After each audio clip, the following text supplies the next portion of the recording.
Hi guys, kain po tayo. Ito ang pagkain namin ngayon. Ito lang po ang ginisa ko po na upo. Ko lang sa English to eh. Yan po, yung upo nilagay, ginisa ko po siya sa corned beef. Ayan po. Yan. Nilakayan ko lang po ang putol. Yan po tayo. Thank you for the blessing. Yan. Ang buto po nito, hindi ko na inalis. Ayan. Pwede naman pong alisin na pag ayaw niya. Kasi malambot po po ang buto niya. Tapos ang sabaw, lagyan na lang dito. Kote, ayan. Tapos ito po, pandesal. Ayan, ito lang pang aming pagkain ngayon. Diet muna tayo guys. Diet po muna tayo. Gulay muna na may corned beef. Ayan. Masarap naman po itong upo.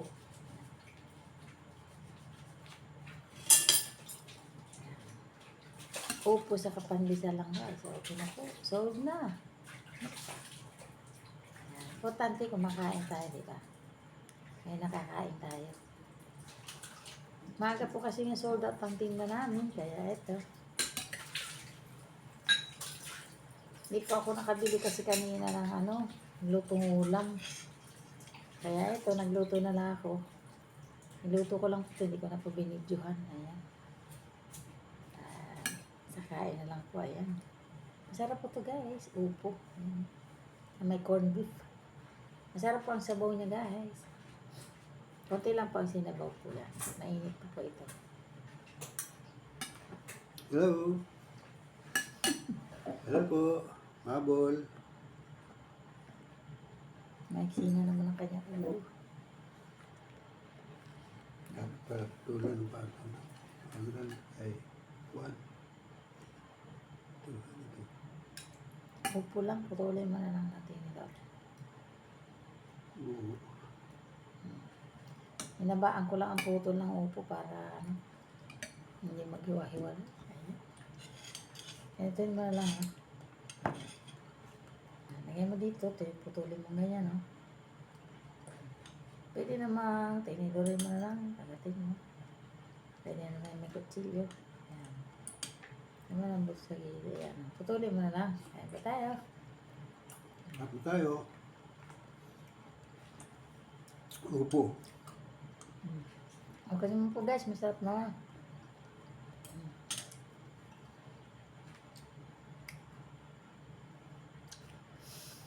Pasensya na kahinigo po na.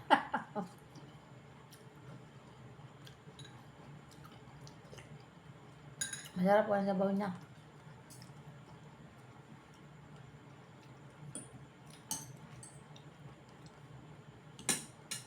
Kaya mo lang kung hindi mo kayang putulin. Ito sa baw. Sabaw yan.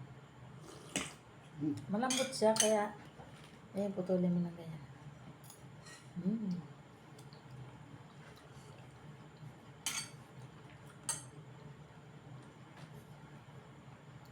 Diet muna tayo guys. Ako pa ay medyo overweight na.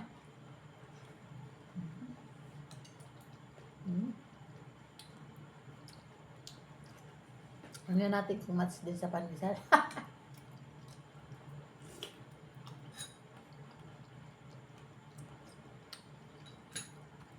Okay rin. Pwede na. May kutsara ba lang? Ang kutsara mo. Upo. Ang lambot naman siya putulin.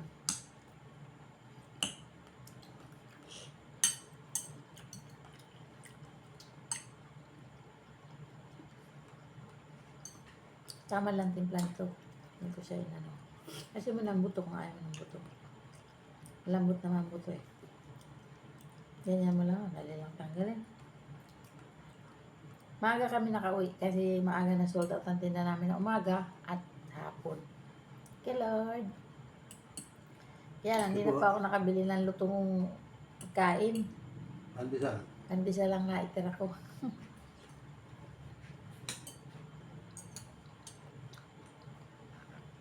Kasi may upo kami rin sa bahay. Nati ko nga lang Ganito pang upo guys, Ito pa yung upo.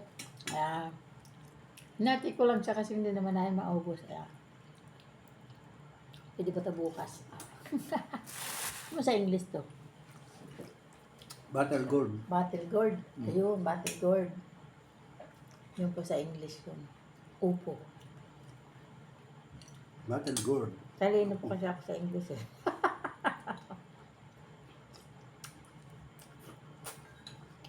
Kaya nakakalimutan ko.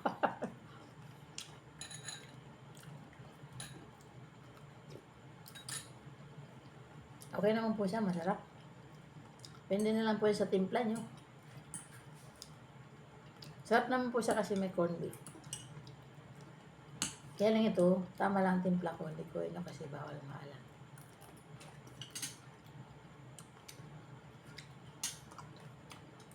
Ano lang po, nagisa lang po sa sibuyas, bawang luya. Pwede mo lagyan ng konti kalamansi. Tapos yun, igisa po yung palayang corned beef. Tapos pag kagisa ng corned beef, excuse me po. Ayun na naman ako, inubo naman ako sa paminta, anghang ng paminta. Walang sili, pero may paminta. Nauupo kaya pag manghang. Ano lang po, ginisa ko lang sa sibuyas, bawang, luya. Tapos ginisa ko yung corned beef. Tapos ang corned beef pagkaluto, nilagay ko na po yung upo or Battle gold. battle gourd. Ayan. Kasi pagkaluto po yan, sinabayan ko ng po ng konting tubig para maluto siya. Ayan. Konti lang tubig para may sabaw-sabaw. Ayan. Tapos tinimpla ko lang po ng konting asin. Ayan, okay na. Tapos paminta. So, na po. Kayo na lang po kung gusto niya lagyan ng mga pampalasa. Ako po kasi hindi man ako naglalagyan ng pampalasa. Ayan yan, chicken cube lang kaya hindi pa ako naglagay. Kasi may corned beef na. Malasa na po. Yun lang. Simple lang. Hindi ko na po binidyohan. Ano ng paminta? Binu ko nga ng paminta para hindi ko makagat. Nakagat ko rin.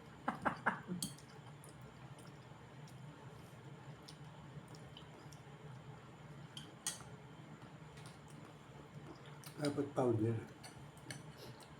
Ang bibili powder kasi may itim ang sabaw.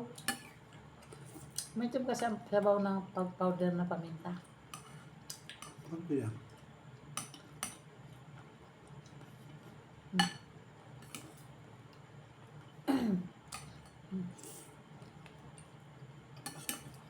Okay naman pala isang mangkok lang. Tulad na. Isang pandesal lang. Okay na ako.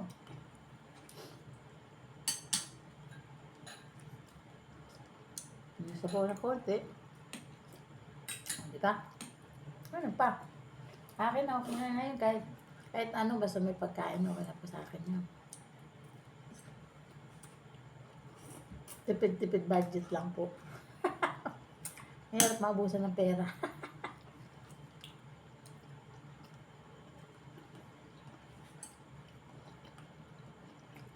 Mahirap hanapin ng pera kaya budget lang po. Kaya ng budget, yun lang ang niluto, doon na naaabot. Hindi pwede ubusin.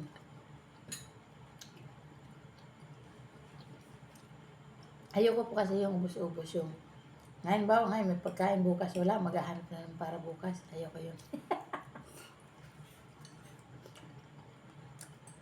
Di ba lang tama lang na pagkain kasi lang sa budget. Basta lagi mayroon araw-araw. Na hindi ka na maghahanap ng, ano kaya bukas ang saan kaya kukuha na pambili. Ayoko yung 1D millionaire.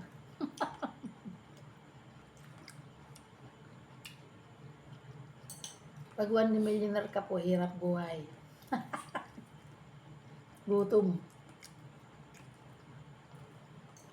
Pag medyo malaki-laki ang income, medyo sarap-sarap pa ng konti ang kinakain. Pero yung kaya lang, hindi pwedeng sa masasarap. Doon ka lang sa simple lang. Basta, yung pagkain. Kaya niyo po ba guys itong ganito?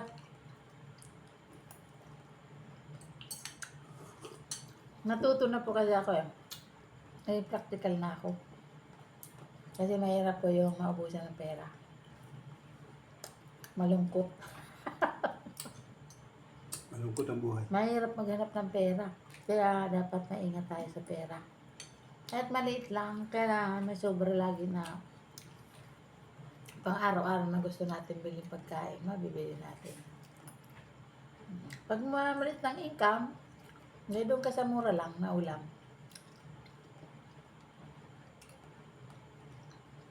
Medyo malaki, medyo masarap-sarap. Di ba?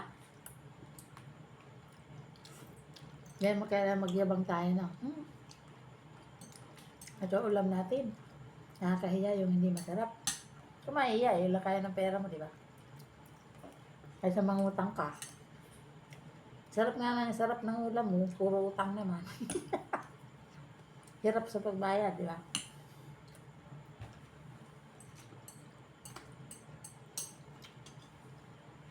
Pag nakakaluwag ka din, sarapan mo, di ba?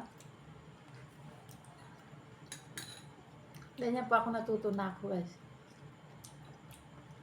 Ang hirap po na walang pera talaga. Luluwa ka ng dugo. Na-experience ko po kaya, kasi kaya po naging ganito ako ngayon, naging practical ako. Naging maingat na ako sa pera. Nakaka-stress din pag walang pera. Naging stress. Basta importante may pambayad ka sa tubig, sa kuryente, nabili ng gas, bili ng araw-araw na kakainin mo, saka ng luho, gano'n. Kasi sabayan ng luho, malit ang kita mo, gutom. Diba guys? Kaya nga sa kasabihan, pag maiksi ang gumot, Matutong mamalak ko. natutong mamuloktot.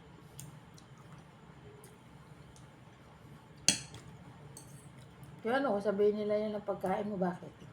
Hindi bigyan nila, di ba?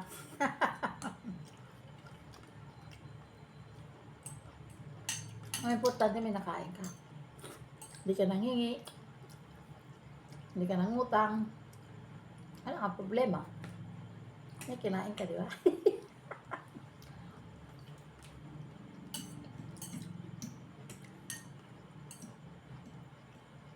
Dapat po kahit may anak tayo, turuan natin ganun.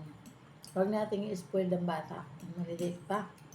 Kasi, pag in-spoil natin, maliliit pa dapat tuturuan din natin kumain ng masarap, kumain ng hindi masarap.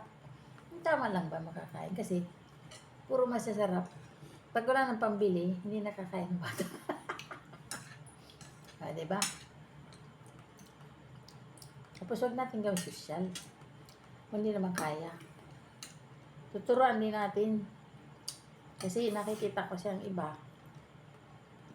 Ang mga anak, hindi tinuturuan ng ano, ang maayos na bawa sa pagkain. Minsan, marami ng pagkain, maarte pa, ayaw kumain. Samantalang marami nagugutom, walang makain. Pero maraming pera, marami ng pagkain, tinatapon pa. Mga araw po sa ganun kami guys ng mapera eh. Pag di naubos, ayan, kain na sa aso. Itapon. Ay nga, hindi na po kailangan magluluto ka, eksakto lang nakakainin nyo guys. Kahit marami pa tayong pera, sayang ang pera. Mahirap kitain.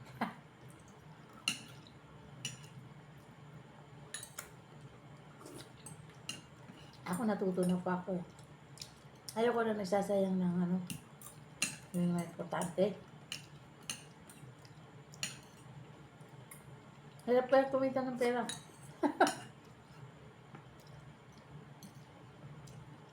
Hindi naman lahat ng oras puro masarap. Importante may makain ka.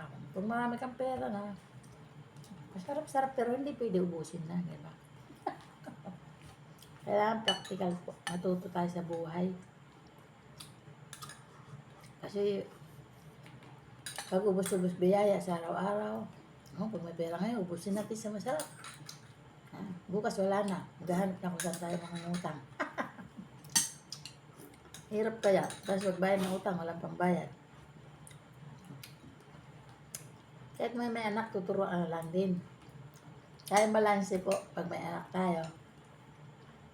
Kahit marami tayong pera, tuturuan din natin ng pagkain simple, pagkain masarap, papaliwanagan ng bata para matuto. Hindi nagsasayang, sayang pera. O hindi pa ako nagtuturo, experience ko rin po yan kasi. Kasi dati mapili rin ako sa pagkain. Kasi nawala ka ng pera, natuto rin ako.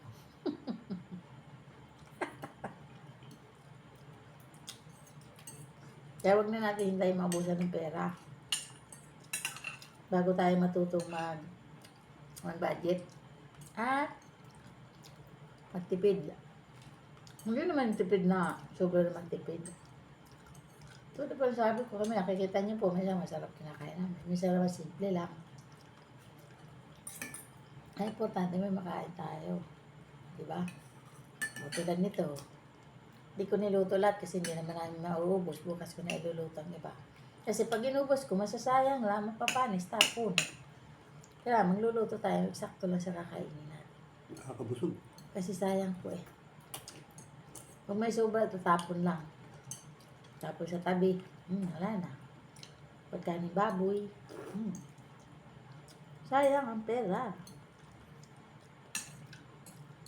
Ganyan kasi tayo pag may pera. Parang baliwala ba? Parang bang pinupulot natin ng pera. Bahala na bukas. Kung may pera, sige, pasarap tayo. Punta doon, punta dito, gastos dito, gastos doon. Ilang araw lang, kahit libo-libo ang pera, pati wala ka ng pera. Maghanap ng mga utangan. Uy, mautang. Kahit sinong utangan, utang, bayad dito, bayad doon, ganyan. Natang-utangan ng utangan. Tapos ang iba matago sa iba, mautang sa iba, tago sa iba. Daya ng iba. Kaya dapat practical lang po tayo, di ba? Matuto tayo sa buhay na minsan, simpleng pagkain, pero masarap naman. Tapos bukas naman, halimbawa, may sobrang pera natin, o bili tayo. Pero dapat lagi tayo may tira kahit na barya lang. Yan, natuto po ako sa ganyan. Kasi dati, sige lang, hala. Kahit para sa amin na, pag may lumapit sa akin, sige, bigay. Kapag naubusan tayo, wala na, gutom. Dapat magtitira tayo para sa sarili natin, guys. Ito'y nakikwento ko lang kasi experience ko yan. Kaya, kahit marami tayong pera, huwag po natin isipin na hindi naubos ang pera. Kaya dapat pag may pera tayo, matuto na tayong budget, magtipid, at magtabi ng kahit konti. Kasi minsan may dumarating na Para hindi mabusan. may dumarating sa atin na hindi natin i-expect na problema, gagastusan. Wala tayong mabunot. Ayan. Maghahanap tayo kung saan saan. Naranasan ko yan, guys. Tululuha. Pag wala na tayong pera, wala tayong malipita. Kahit ka mag-anak. Tataguan ka talaga. Makakarinig ka pa ng mga salita. Salit na tulungan ka, insultuhin ka pa. Ayun, gano'n. Kaya ako, minsan gano'n din, nagagalit din ako sa mga maano sa akin. Yan. Papagalitan ko rin. Sana pag nakikita ko yung mga paggumastos, ubus-ubus ba? May pera ngayong araw. Sige, ubusin natin yan. Bahala na bukas. Dapat pala hindi gano'n. May sabi pa ako. Ubusin ngayon. Dapat natuto pa tayo. Bukas wala nang lalaki sa iyo. Pag natin ikahiya kung ano yung natin, di ba? Importante may pera tayo. Hindi naman nila alam kung anong buhay natin, di ba? Ang iba dyan, sarap-sarap ng pagkain. Kain dito, kain doon sa labas yun. Pero bawas sa utang. Hindi nagbabayad ng utang. Sila yung pasarap ng buhay. Oh. Dito na tayo sa matipid, di ba? Nag-ipon-ipon ng konti.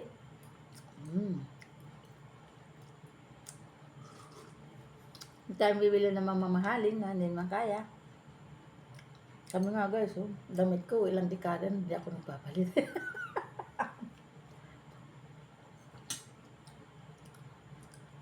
Ako ngayon, nag-aano po talaga ako kasi yung bahay namin nga, butas ng mayero, kaya titipid talaga ako baka sakali makaipon. Kasi ang kinikita namin, malit lang sa pang-araw-araw namin. Kung makapagtabi man ako, barya lang. Pero at least may naitatabi ka't barya. Yun. Pero matagal bago makaipon talaga. Pero importante, may pang-araw-araw tayong gastusin kasi mahalaga po yung araw-araw na pambili ng pagkain, pambayad sa tubig, sa kuryente, pambili ng gas. Basta wala lang may sakit, ay iwasan magkasakit. Pero minsan dumarating talaga yun na hindi natin gusto. Kaya mainam din yung mayroon tayo natatabi kahit konti. Diba guys? Kasi mahirap pong umasa. Tapos sa bandang huling kailangan mo, nawawala. Yun po yun. Pagdating sa talagang kagipitan, mawawala talaga ang matutulong sa'yo. Kaya dapat mayroon tayong sariling tabing pera. Savings kahit na bari-bariya lang guys sa araw-araw kung may income tayo. Huwag na maluho sa buhay. Kahit mayaman tayo, pag maluho tayo sa buhay, pag tingin natin wala na tayong pera. Pero pag may savings ka, Kasi ganun kami noon eh. May pera Lagi ito kami kasi ano marami. to eh. Yan, medyo maluho. Ako kasi talagang matipid talaga ako. Kaya lang syempre, sumusunod lang ako sa kasi para walang gulo. Kung may maluho kang kasama, may gulo. Yan. Magkakatampuhan kayo. Pero wala na, ganun talaga eh. Siya ang kumikita, ikaw walang kita. Siyempre susunod ka. Di ba? Ayan. Kaya dapat tayo mga babae, may sarili tayong income. huwag na. Para pag maluho yung asawa mo sa kinikita nila, may sarili kang pera, di ba? Kasi ang babae ang nahihirapan. Di ba? Pag walang pera na, tayo ang matatarantak kung saan tayo maghahanap ng hanap buhay na pagkakakitaan. Ako nga dati nagtitinda-tinda lang ako na kung ano-ano, basta may ano lang, nung nawalan kami ng pera. Pero nawalan kami ng pera dahil ngayon sa mga tulong, sa mga pautang na malapit, di na kami nabayaran. Pero at least nakatulong ako, di ba? Pero yan nga, dapat magkitatabi tayo ng para sa sarili natin. Huwag nating ibibigay sa iba yung para sa atin. Di ba? Tapos yun, magtipid. Ibig sabihin, hindi naman tipid na titipid mo sarili mo, hindi ka nakakain. Ganun, tama lang ba? Hindi ka magugutom. Huwag nagsasayang, mag-aaksaya ng pagkain. Huwag nag-aaksaya ng pera na hindi mo kailangan. Diba? Yung mga luho na hindi kaya ng budget, huwag na iluho. Huwag nang pumorma kung wala na may puporma, diba? Kung mangungutang ka lang, puporma mo. Huwag na. Mahirap kasi yung maporma ka, mayabang ka, wala ka ng pera. Makikisabay ka sa mga ano. Wala na. Sa bandang huli, iwanan ka rin. Wala na. Kaya ako wala ganito. Simple ang buhay. Walang kakilala. Marami. Wala na. Hindi ako nakikihalubilo na sa mga kung ano-ano mga okasyon. Hindi na. Natauhan na ako. Ayan. Kaya yan. Huwag ka lang makiano tayo guys. Pero huwag na tayo makihalubilo na sa mga maluluho. Kasi madadamay ka sa hirap. Diba? Tipid-tipid lang po tayo para sa sarili natin. Kasi tayo din mahirap pag nawalan tayo ng pera. Ito ay nasasabi ko lang po bilang experience. Baka kasakali kayo. Kasi pag may pera tayo, tama ko pera. Hindi na mawawala yan, hindi mabubos yan. Ay nako. Pag marami tayong pera, sige labas. Tapos halos wala nang pumapasok. Gano'ng karami, maubos. Wala, ubus talaga. Kahit marami ka pang pera sa bangko, pag kahit suruluho mo, pag tingin mo wala, tapos wala ka naman pumapasok na pera. Nasa bangko lang, wala ka income na ibang extra ang papasok, kahit maliit, ubus yan. Ganyan.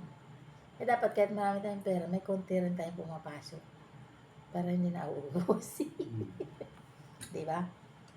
Lalo na pag buwanan ng income, ubos na ang pera mo. Bago naman dadating, mangungutang muna bago naman dumating yung isang. Pero kung araw-araw, paras namin araw-araw na nababudget ko.